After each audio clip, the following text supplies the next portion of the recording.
evolutionary biologists say, what would a planet without men look like? And if you went to an all-girls Catholic high school, you know for sure that we can be just as nasty and territorial as guys. Renowned New York Times columnist Maureen Dowd. Today on Now I've Heard Everything, I'm Bill Thompson.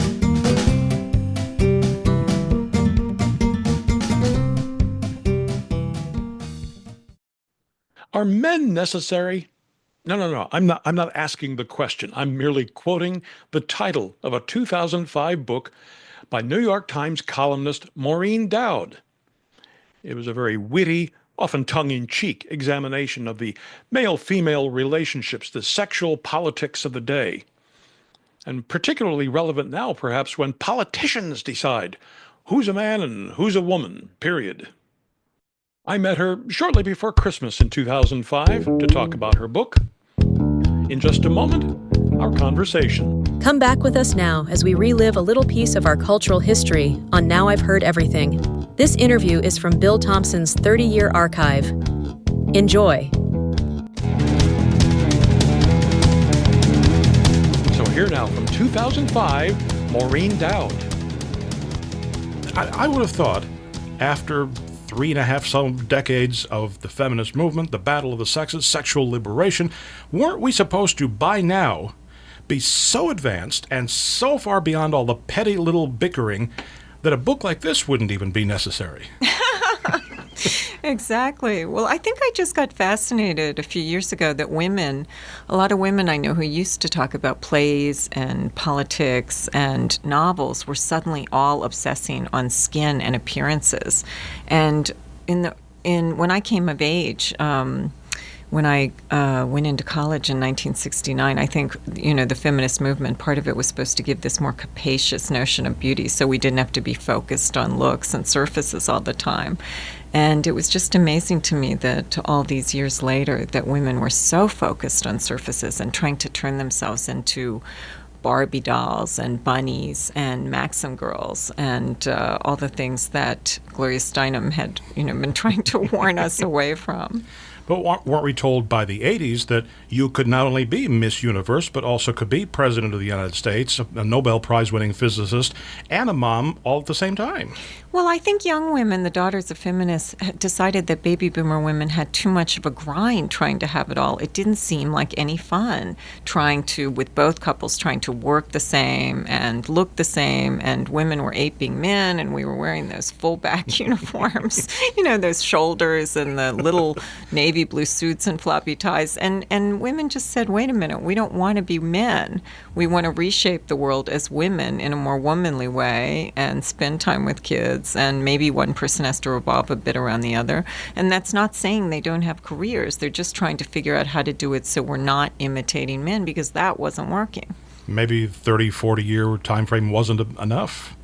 Yeah, well, I think a lot of time was lost just aping men, the way we dressed and the way we worked. And I think then we had to stop and say, no, we want to do it as women. And so now we're trying, but again, we only just this week got Elizabeth Vargas, a co-anchor on the ABC Evening News. We haven't even broken that barrier yet to have a solo female anchor on the news. So I'm suspect that everybody's ready for a female president.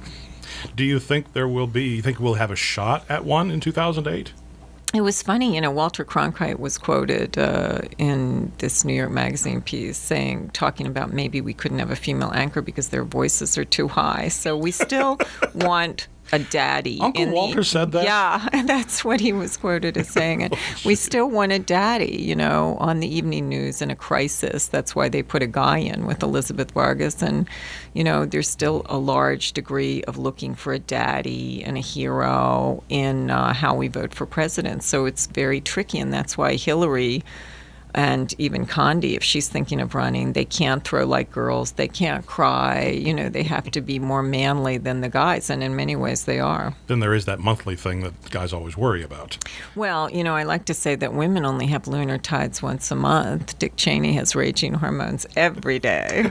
Well, all right. You make a point in your book that maybe men aren't quite as well suited to high positions of power as we've always assumed they were. Right. Well, it's social. A lot of the book is humor and social social satire, and I'm flipping around some of the stereotypes that we've always had about women.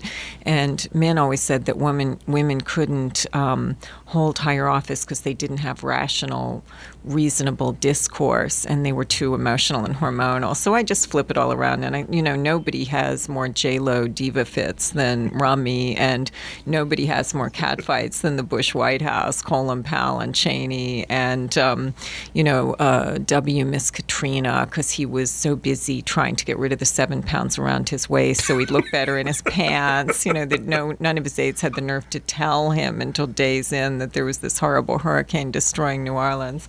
So I think guys have some of the same issues that they always thought women would have. And George Voinovich won't stop crying. Well, I mean, aren't there as many men who use the Botox treatments as women? Oh, yeah, that's a fascinating thing. Men, Fortune 500 guys, use Botox because it also stops sweat. And so they don't want to sweat in meetings, and lawyers, they think it saves on dry cleaning bills. And they were thinking of starting a Botox pavilion at one of the Planet Hollywoods in Vegas so that guys, poker players could have poker faces. So in the end, probably men will be using it more. Maybe there's just a general shallowness that is overtaking all of society. Maybe it's not a feminist issue at all. What is that Oscar Wilde line? Only the shallow don't judge by appearances. I think the whole country is subscribing to that now. You're right.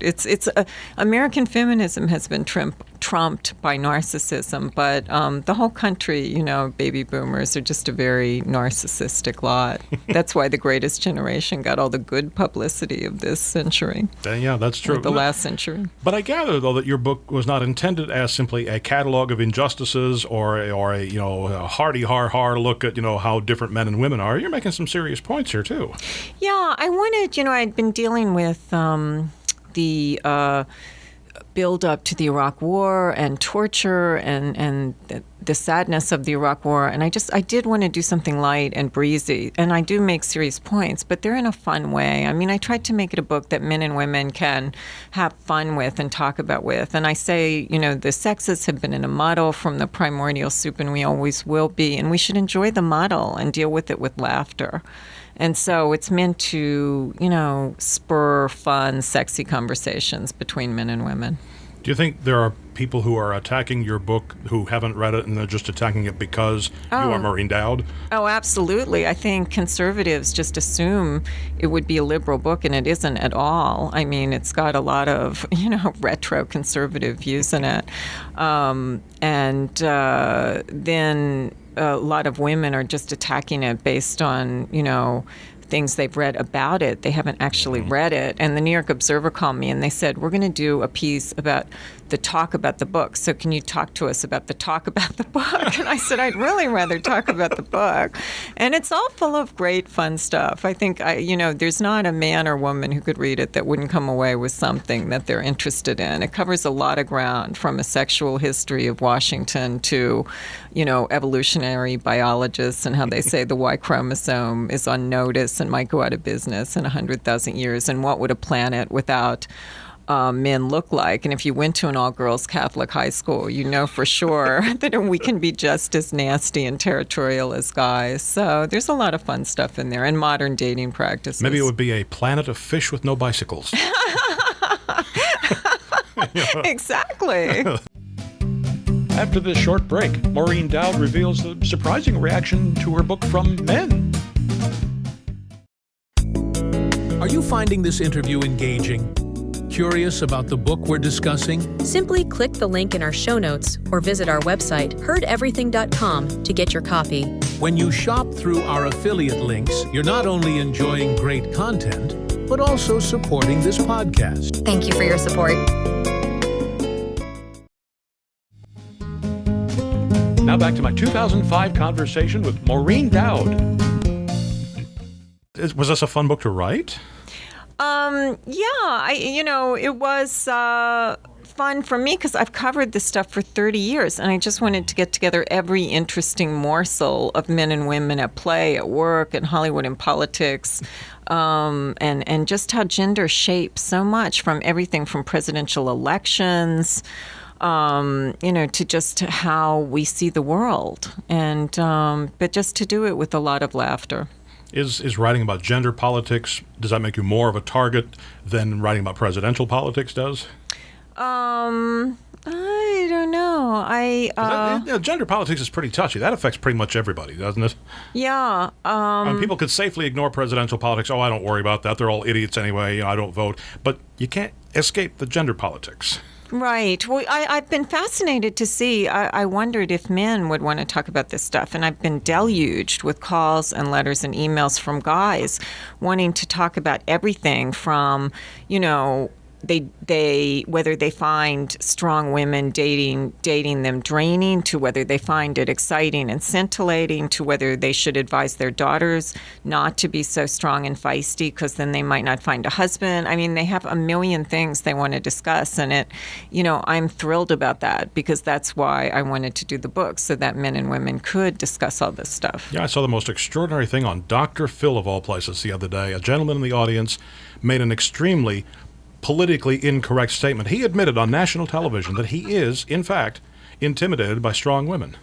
I thought you weren't supposed to say things like that these days.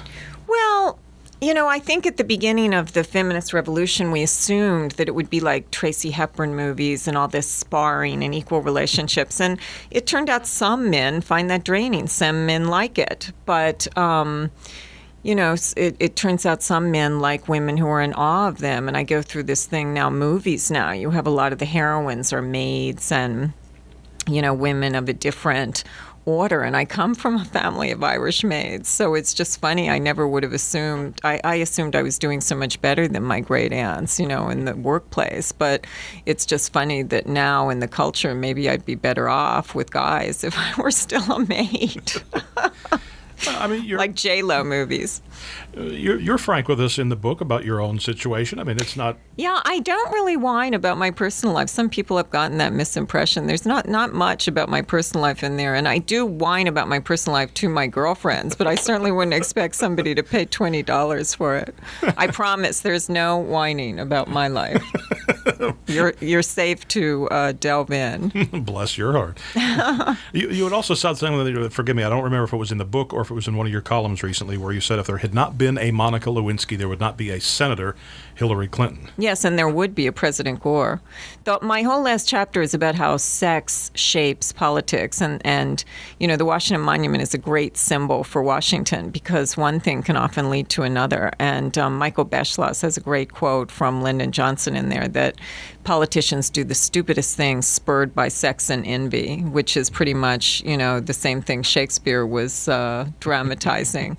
And I think the feminists long ago would have been shocked to learn that someone as accomplished and strong as Hillary could only become senator running as a victim, because she was seen as so controlling in this, two for the price of one era and healthcare domination, that she had to be seen as out of control before a lot of men and women could like her. Are there parallels between her and Martha Stewart? Yes, they both had to be sort of slapped back. They're the kind of women who keep coming at you till you take a board and bang them on the head. And they both had to be slapped back a bit before they could proceed ahead. And that's women who wear the pants sometimes, have to be put in the stocks for a little while. But I also wonder if maybe in Martha's case, it isn't the case, again, of just society generally. We sure seem to like people who've been in prison for some reason. Well, it's that sin and redemption thing. It's the People magazine syndrome of I've made a mistake and now I've turned around my life and now I'm a different person. Everybody loves that. I mean, that's part of the dynamic of presidential campaigns too. I mean, look at our president. His whole campaign was he slayed the dragon of Jim Beam and found Jesus. So we love that storyline. Maybe we will. And also, we really want to see Bill Clinton as first lad. Yes. That is determining who I'm going to vote for. I'm dying to see him in the East Wing. And that the first story in the New York Times will be Hillary tells Bill he can't have a West Wing office. And he'll be dealing with China patterns while she'll be dealing with whether China's buying up all our corporations. Now, aside from the trivial thing of what we would call him, first lad or whatever, What would he do? I mean, would he work in I don't know Washington? what he would do, but I think he would have the time of his life. I think he has one of those male egos that would not be threatened by that. He would be happy to be surrounded by women and, have a sort of influence-based position rather than actual power. I really think he it would be a gas to watch him, and I think he'd have a great time. He always reminded me of the kind of guy who would, sit back and watch his wife become elected head of the Elks Club or something, and he's sitting there with a cigar in his hand thinking, yeah, honey, you go ahead and you try to run the club. Well, he's brilliant, and he knows that she is dependent on him for political advice. So he is not at all, not confident about that. I think he would have a great time. I really do. But I think she would have to spend a lot of time keeping him at bay in a way he did not do with her. Think of all the great columns you'll be able to write for those 4 years. I can't wait. Well, here's one thing Graydon Carter told me, and you can tell me if it's true. Do you think that men fall in love with their eyes and women fall in love with their ears? I think, yes, that is absolutely true. I think it's true, too. And do you know why men like SUVs? Aside from the size and the power? Because they like to eliminate the unknown. They like to know if it's snowing, as it is today, they will be able to get to work. Yeah, that's a good point. Yeah, absolutely. There's lots of romantic trivia in here. Maureen Dowd turned 73 a couple of weeks ago. She's been with the New York Times since 1983. Now you can get a copy of Are Men Necessary? By Maureen Dowd by tapping the link in our show notes, by clicking the link in the description below if you're listening to this on YouTube, or by going to our website, heardeverything.com. We may earn an Amazon commission if you make a purchase. Heardeverything.com is where you can also find my 1994 interview with humorist Karen Salmonson. I believe that these training tips work because dog and man do share so much in common, that the dog training tips work because it's really keying in on that. In fact, I think that dog is man's best friend for very deep psychological reasons. And my 1988 conversation with renowned sex researcher Cher Haidt. If women say that if men would open up more, they would feel closer, men should listen, because I think then women would really not be needing so many extramarital affairs, and perhaps men wouldn't either. And of course, we post new episodes of Now I've Heard Everything every Monday, Wednesday, and Friday, and you can find us everywhere you find podcasts. And thank you so much for listening. Next time on Now I've Heard Everything, are gotcha politics ruining America? Well, back in 2006, a man wrote a book he said yes. That man was former Bill Clinton special counsel Lanny Davis. We are all sharing, and I say we because I was part of the problem as well. We all share in the hypocrisy of this gotcha culture. That's next time on Now I've Heard Everything. I'm Bill Thompson.